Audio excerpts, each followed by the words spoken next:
is our Stat 512 final project. My name's Ella. My name is Yuhang. My name is Shiva. My name is Matthew. So just an overview of our presentation today. First, we'll be talking about the background, data sets, and variables that we used. And then each of us will go into our specific research questions, including the methodology, our hypothesis, our data analytics and discussions, as well as final conclusions.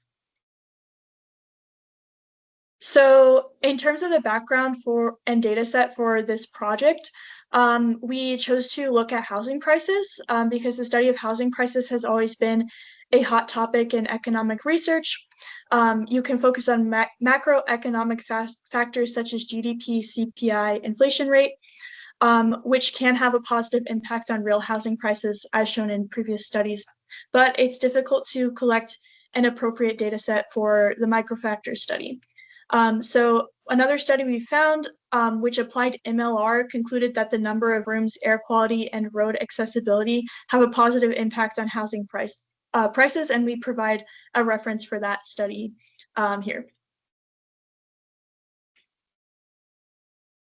So this is an outline of our data set and what variables were available from that, and we took this from Kaggle. And there was also a study done to summarize some of the variables of housing characteristics separately from the study. Based on those two things, we proposed our research questions on how micro factors affect house prices from 4 different perspectives, which are basic house conditions, geographical location and surrounding environment, house structure, and economic quality. In this overall study, we used the total housing price in dollars per square foot that were provided in the database as our Y variable for each research question. So my research question was, how does the renovation status of a house change the price given basic conditions of the house, bedrooms, bathrooms, and condition? So in this table, you can see a bit more details about each of these predictors. So x1, which is a continuous variable, is the number of bedrooms. We have x2 as the number of bathrooms. The condition of the house was a rating from 1 to 5, and the renovation status is categorical as 1 meaning that it is renovated and 0 meaning that it isn't renovated. On this slide, you can see the full model, which includes an interaction term between the x12 with all the other variables. My hypothesis will be H0, that all of the interaction terms do not have an effect, and my alternative hypothesis is that not all of them would equal 0. So before getting into the actual analysis, it's important to diagnose the data for any errors. So this is part 1 of the outliers analysis. So from this, looking at the DF fits with a threshold of the square root of P over N, we were able to get rid of about 4 points. The next was DF betas, which did not get rid of any points, as you can see between these 2 graphs, and the threshold for that was 2 over the square root of N. And then next we have our Cook's distance, which got rid of 1 major outlier, and you can really see that difference of how much impact that outlier was having on the data set, as it's much more spread out in the end.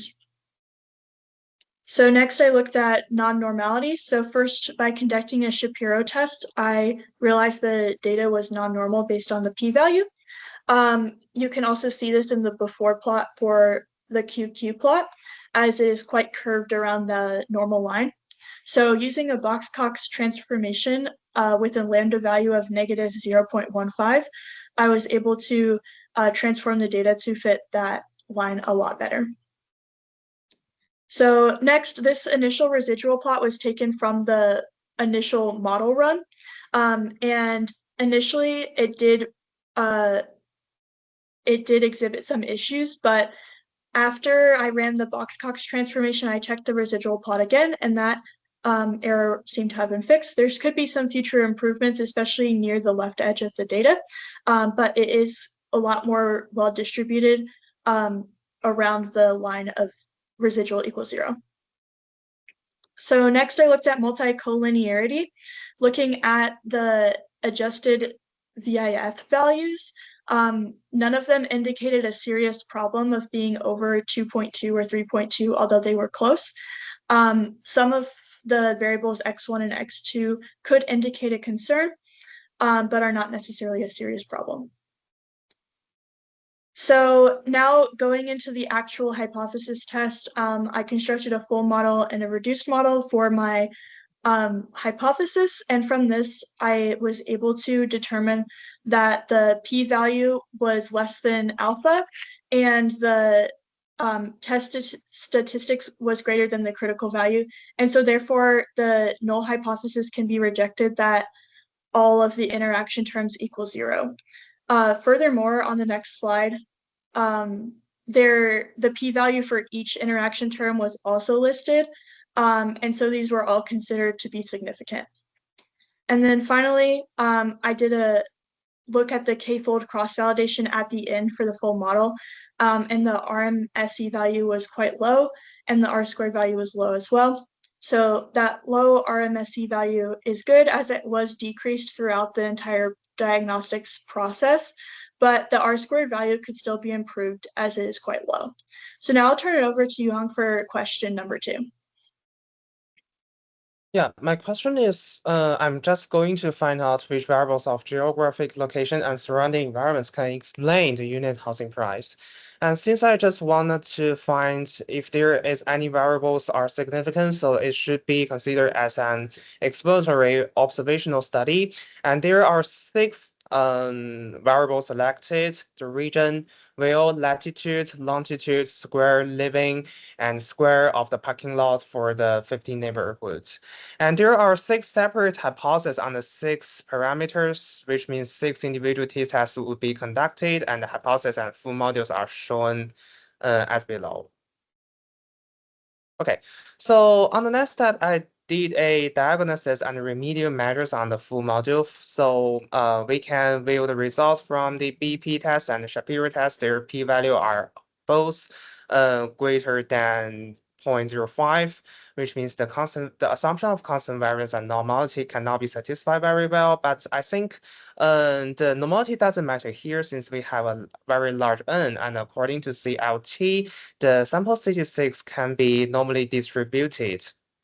And for the multicollinearity, we can see all of the VIF are much smaller than 10, so there is no serious issue. And for the outliers and influential points, there are some, but we can just directly move them since we have large in here. For remedial, I firstly do the box cutoffs, but the questions cannot be solved effectively, so I tried WLS as following. And here, since the BPP value turns to a very large value, the problem is fixed here. Okay, and then I do the module selection work. The module has the smallest SBC or BIC is selected here because we have large N here, and the optimized module just remove the X16. Also, CP here is the smallest and near to P equals to 6. And I also did the similar diagnosis and remedial measures here, and we can see just the constant variance, the assumption of constant variance cannot be satisfied very well, and we use the WLS to fix that, and the problems fixed very well. Okay, so according to the WLS regression results, we should look on the p-value and compare it to the 0.5 because 6 individual tests should be conducted here. And we can have a result that the X6, X13, X14, and X15 are positively significant. X17 is negatively significant, but it's just very near to 0. There is no significant predictor. However, when we look more on the bootstrapping results, we look at this if the CI of BK contains 0. Things get a little bit different. X15 gets insignificant here, so we can draw a basic conclusion. The house with better view in the city further north, which means the larger long latitude. Less parking lots area of neighbors has a higher housing price. Okay, here is a discussion based on the K4 cross validation. So I have the high MSE and the low R square here, especially when n is large in our data set. So here are some limitations. Some possible reasons, maybe the omission of the other important variables, maybe some other higher order or interaction variables or relationship cannot be captured in my module. So this kind of problem should be done in the future advancement and study. So let's switch to the next question. Hi, I'm Shiva. And my question is if the total living area, which is square foot living, and the lot size, the square foot lot, have the same effect on house price, controlling the nearby housing characteristics and other structural features. For this, I used my response variable was the house price, and I used 5 different continuous variables for my predictors. And as I mentioned, the first one is the square foot living in the house. Then it's the square foot of the lot size. And then the third one is the square foot of the 15 nearest neighboring homes. And then the fourth one is the square foot, like the lot size of the nearest 15 neighboring homes. And the last one is the square footage of the basement. And this is kind of like the original model summary to the bottom. And I started off with the diagnostics, and as you can see, the constant variance assumption failed because the BP value is very low, and even the scatter plot in the bottom shows that it's very like uneven and not near zero. And the normality also failed, and the QQ plot kind of shows this because it's very curvy and not straight at all. The multicollinearity was good because I used the VIF test to do this, and all the values were below 5. And there were some influential points because the Cook's distance and the DFFITS shows that there's a lot of spikes in the data. And I applied a Box-Cox transformation first, and my lambda value was 0, so I applied the log of the price. And here, as you can see in the graph, and also with my BP value, the constant variance improved a lot, and the normality also improved because you can see the for the QQ plot, now the line is very straight, and multicollinearity was also pretty much the same. It was I used the VIF test, and they were all lower than 5, so it's good. And the influential points also improved because, as you can see, there's less spikes now in the graphs to the bottom, to the right. And then after this, I also wanted to improve the WLS even for. I also wanted to improve the constant variance further. So I applied the WLS, and it didn't improve like by a lot, but it still improved from the Box-Cox transformation. And the normality also improved from the Box-Cox because it looks a bit more straight. And to the bottom left, I have the model summary for the WLS model. And now getting to the hypothesis testing, my null hypothesis is that the beta of the square foot living and the lot size is the same, and the alternative is that it's different. And I found the test statistic, the F value, which was 3,623, which is very high, and it's much higher than the critical value. And the p-value is also very low. So we can definitely reject the null hypothesis. And we basically have sufficient evidence to conclude that the impact of living square foot and the lot size on the log transformed house price is very different. And getting into the K-fold validation, I wanted to test it for the two models, the original model and the log transform model. And as you can see, the RMSE and the MAE values are very high for the original, while for the log transform, they're lower, which is good because the error values are lower. And this is probably because the original was using a real price data, and because the numbers are larger, then the errors would be much larger too.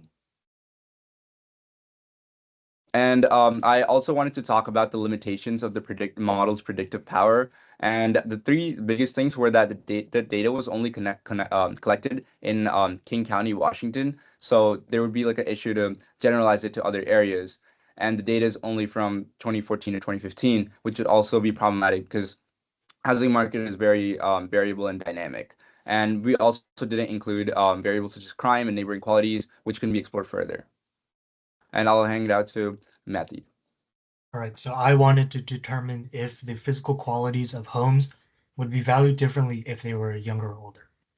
So of these variables, you can see the main ones. The categorical value I had was I transformed the year built into an older house, houses built before 1990, and newer ones, houses built after 1990. This study was a conformational observatory study. And you can see that here my hypotheses don't really include the interaction term of grade. This is because I believe that grade would be a confounding variable, as old houses still on the market today might have a bias tending them to be, better than the newer houses, because they're still standing. But I didn't actually want to test for grade in my hypotheses here. First diagnostic was definitely our residual plot. You can observe major heteroscedasticity and nonlinearity. What I did here was I did a log transformation of y, and I did a polynomial transformation of the x variables of square foot lot and square foot living. This was statistically significant with a quick partial ANOVA F test. Now the next diagnostic was normality. After these previous transformations had been applied, you can see that the QQ residuals, look kind of linear. There was no major issue with normality here, and we can move on to multicollinearity.